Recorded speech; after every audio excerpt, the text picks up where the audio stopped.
हरे कृष्णा।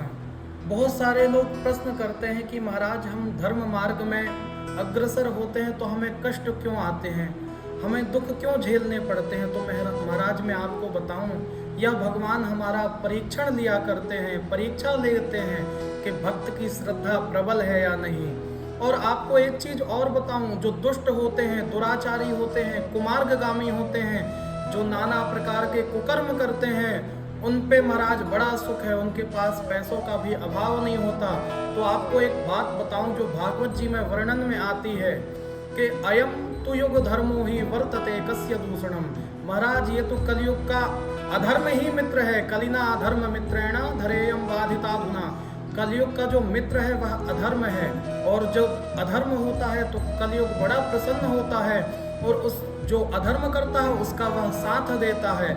इसलिए हमें यह समझना चाहिए कि भगवान तो हमारा साथ दे रहे हैं, किंतु कुछ कलयुग भी प्रभावित करेगा, क्योंकि महाराज हम कलयुग में भी निवास कर रहे हैं। इसलिए हमें अपनी भगवत भक्ति कभी कम नहीं करनी चाहिए। भगवत मार्ग में हम जैसे जैसे प्रबलता से बढ़ेंगे, वैसे ही हमारा साथी कौन होगा? धर्म होगा। और जो अधर्म करते हैं महाराज, उनकी तो गति बड़ी खराब है। इसलिए सभी से प्रार्थना है, ये मत समझे कि हम धर्म करते हैं तो हमको कष्ट क्यों मिलता है।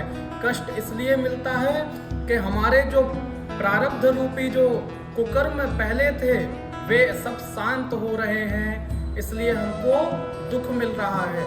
हरे कृष्ण।